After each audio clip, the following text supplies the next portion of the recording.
Yes, people, what's going on? Welcome back to the channel. Hope you guys are all doing well. So today we're discussing David de Gea's future at Manchester United and whether this is the end of David de Gea. We're looking at the latest story on his contract, and his contract is up next summer. Manchester United have an option for an extra year on that deal, but will they trigger that extension? Will they offer him a new deal, or will they let him go on a free? We'll be discussing that in this video. Get your thoughts in the comments below as well. I want to hear what you guys are thinking about everything, and of course get hitting that subscribe button too. We want to hit 150k subscribers ASAP, and I can only do that with your help, so get hitting that subscribe button. But this David de Gea story, now we look at it, it comes from Mike McGraw, and it says Manchester United waiver over offering David de Gea a new contract as the wage bill spirals. Now, we saw Manchester United's financial results this week for the last year. And Manchester United's wage bill was at a record high. Obviously, you had the likes of Cristiano Ronaldo coming in, Jadon Sancho, Rafael Varane. Obviously, some players recently have left, the likes of Cavani, Lingard, Pogba, etc. So, you know, the wage bill will be in a more healthier position. But in the last financial year, it was in a pretty high state, and David de Gea is someone that is earning a lot of those wages, 350 grand a week it's believed to be. And Manchester United, if they trigger that extension, it's on the current terms. So you don't renegotiate the terms and get an extra year out of it. It will be on the current terms. So Manchester United have a decision: do we trigger an extension on the current terms? Do we offer him a new contract on reduced terms, or do we just let him go on a free? Now, the story itself says Manchester United are weighing up whether to trigger David de Gea's contract option and extend his contract to 24. United are assessing their long-term plan, and a change of number one could bring the likes of Jordan Pickford into the frame.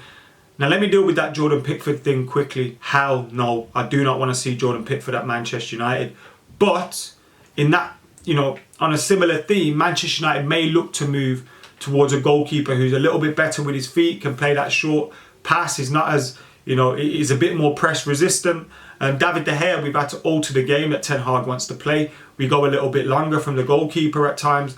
And that's something that Ten Hag won't always want to do. He'll want to have a goalkeeper who's comfortable with the ball at his feet and who's able to play those quick, short passes. At the moment, David de Gea isn't showing that he is it. And with the kind of money that he's earning, Manchester United may look to move him on. Now, Martin Ziegler obviously put out Manchester United's near 20% wage increase to 384.2 million set a new Premier League record. That came from Manchester United's last financial report. And as I say, David de Gea earning around 19.5 million a year, 370 grand a week. And that's a lot of money.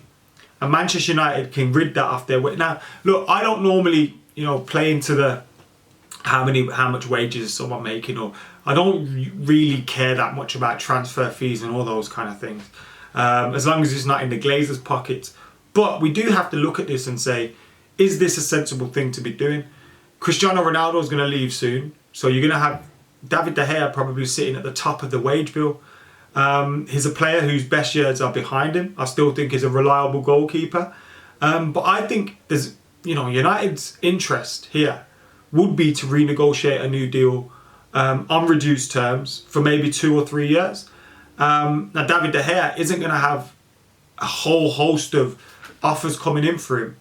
And if he does, are those offers going to be around 375 grand a week? Probably not. Now, on one side, you know, you've got the potential that if he is available on a free, then someone may offset his wages with a big signing on fee. You know, as we've seen with like Jesse Lingard and all those kind of things. Now, that's a possibility that United leave open. But I don't think it's the end of the world if we do look towards a, you know, a more modern goalkeeper. I mean, David de Gea has been absolutely incredible for us. I'd love him to stay, sign a new deal, maybe on reduced terms, bring someone in to compete with him for the number one spot. I'm wavering on whether I think Dean Henderson's that guy. Probably not worth the hassle. You know, sell him in the summer, get a decent fee for him. I think there's a fee agreed with Forest if he's to stay there, if they stay up. Doesn't look likely at the moment. But I wouldn't mind seeing David de Gea stay, bringing a goalkeeper alongside him.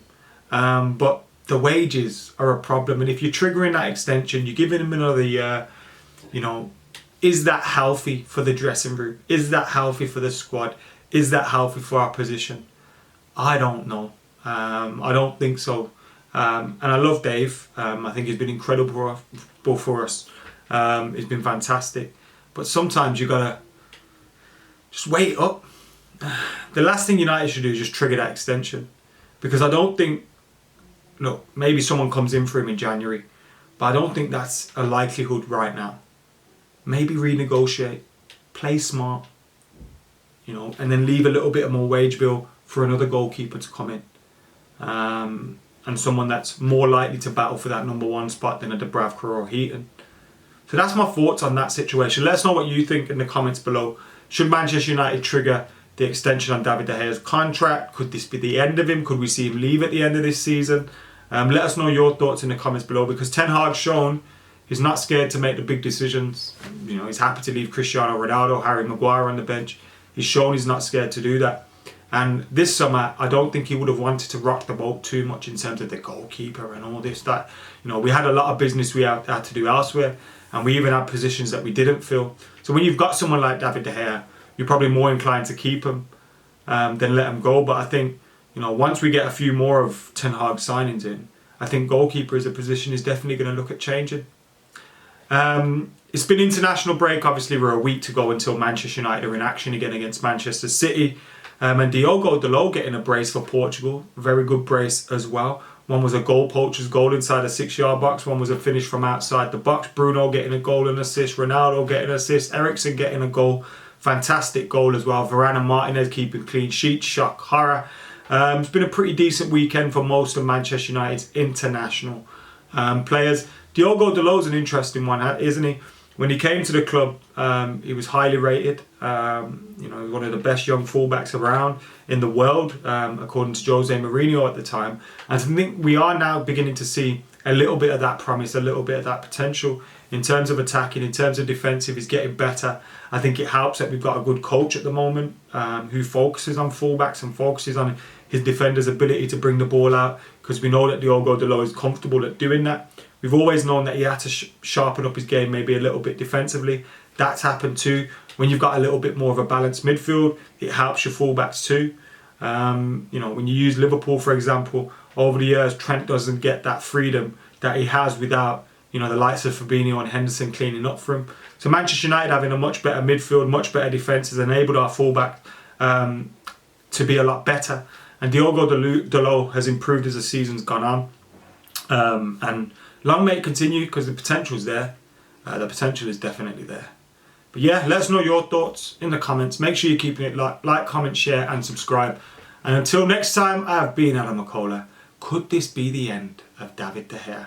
And is this just the beginning for Diogo Dalot? Let us know in the comments. See you in a bit.